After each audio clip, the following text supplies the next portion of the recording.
अस्सलाम वालेकुम। Welcome to पकवान ख़ास। पकवान ख़ास में आज बन रही है बहुत ही मज़ेदार निहारी। गोश्त की हम निहारी बना रहे हैं, मटन की, बीफ की भी बना सकते हैं। बहुत ही मज़े की है। दिल्ली स्टाइल में ये निहारी बनने वाली है। दिल्ली की निहारी जैसे बनती है बिल्कुल वैसा ही जायका होने वाला है इसका। और मसाले भी बहुत ही आसान, इजी, बहुत क्विक रेसिपी है। बहुत आसान मसाले जाएंगे और बहुत जल्दी बनेगी, तो आपको किचन में बहुत देर खड़े नहीं होना है। तो शुरू करते हैं। बिस्मिल्लाहिर्रहमानिर्रहीम। सबसे पहले मैंने यहाँ प्याज फ्राई कर लिए हैं।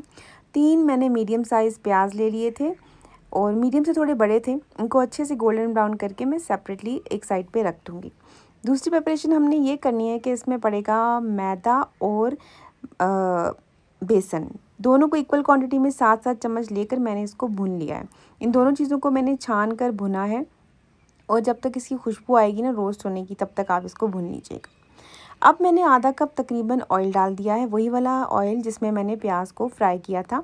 और इसमें मैंने 1 केजी मटन ले लिया है। मटन हमेशा बोन्स वाला यूज़ कीजिएगा जब भी आप निहारी बनाएं, क्योंकि उसमें जो हड्डी का फ्लेवर आता है ना, जो रस निकलता है, वही जायका निहारी के जायके को इन्हांस करता है।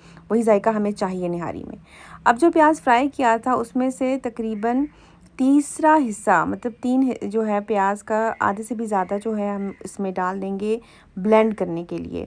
पानी डाल के उसका एक मोटा सा पेस्ट बना देंगे उस प्याज का। अभी इस टाइम मैंने 2 चम्मच भर के कुटा हुआ लहसुन और अदरक का डाला था, और साथ ही मैंने 1 चम्मच कश्मीरी लाल मिर्च डाली है और 1 चम्मच नमक डाला है। मैं इस निहारी में शान का मसाला यूज़ कर रही हूँ। शान मेरी अपनी प्रेफरेंस है, आप कोई भी मसाला यूज़ कर सकते हैं, बट पर्सनली मुझे लगता है कि शान के जितने भी मसाले आते हैं, अगर आपको क्विक रेसिपी बनानी है, वो बहुत मज़े के हैं। आप भी ट्राई करके देखिएगा और मुझे बताइएगा कि आपको कैसा लगा। ये जो प्याज मैंने पेस्ट बनाया था, यानी कि आधे से भी ज़्यादा हिस्सा जो प्याज का हमने पेस्ट बना के पानी के साथ रख दिया, वो मैंने इस टाइम पे डाला है और अच्छे से भुनना है। पहले भी जब आप लहसुन अदरक डालेंगे उस टाइम पे भी गोश्त को बहुत अच्छे से भुनना है, ताकि सारी स्मेल वगैरह चली जाए और गोश्त का कलर भी जब चेंज हो जाए तभी आपने मसाले ऐड करना शुरू करने हैं। अभी भी मैंने इसको बहुत अच्छे से भुन लिया है। बहुत अच्छी खुशबू आ रही है शान मसाले की। अगर आपको घर में बनाना चाहते हैं निहारी मसाला तो मुझे कमेंट में बताइएगा, मैं ज़रूर आपको अपनी रेसिपी बताऊँगी। वो भी बहुत मज़े की निहारी बनती है, बस मसाला पहले बना के रख लें। अब तकरीबन मैंने इसमें 1 लीटर से थोड़ा सा कम पानी डाल दिया है और इसको मैं 30 मिनट के लिए प्रेशर कुकर में कुक कर रही हूँ। जिन चीज़ों को हमने भुना था ना, मैदे को और बेसन को, उसको आप पेस्ट बना रही हूँ थिक।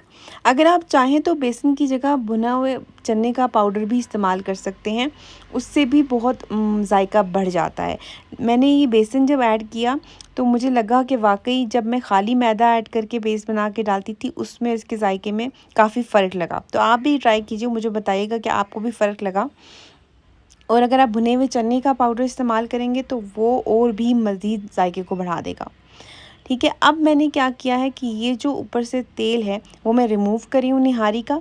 ये तेल मैं बाद में यूज़ करने वाली हूँ। और जो मिक्सचर बैटर बनाया है मैदे और बेसन का, उसको मैंने छान के डाला है ताकि किसी भी किस्म के लम्स मेरी निहारी में ना बने। या आप आहिस्ता आहिस्ता डालिएगा, साथ साथ हिलाते जाइएगा ताकि किसी भी लम्स बनने की गुंजाइश ना रहे। बहुत मज़े की रेसिपी है। अच्छी लग रही है तो लाइक करें, सब्सक्राइब करें, शेयर करें और मुझे बताएं कि आपको कैसी लग रही हैं रेसिपीज़, ताकि मुझे मोटिवेशन मिले और अच्छा काम करने की। अब ये निहारी तैयार है। कुछ भी नहीं करना, निहारी के ऊपर हरी मिर्चें, अदरक पत्ती काट के अदरक डालें, धनिया डालें, पुदीना डालें, थोड़ा सा नींबू निचोड़ के खाएं। और निहारी मसाला जो शान का पैकेट था उसमें थोड़ा सा मैंने बचा लिया था ऊपर से डाल के खाने के लिए। मुझे चटपटा खाना बहुत पसंद है। अगर आपको भी पसंद है तो आप भी पैकेट बचा लीजिएगा, उसमें थोड़ा मसाला या फिर चाट मसाला भी डाल सकते हैं।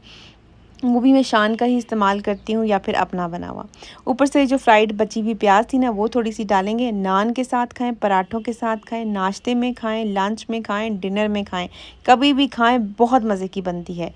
Thank you. कीप वॉचिंग पकवान ख़ास। अल्लाह हाफिज़।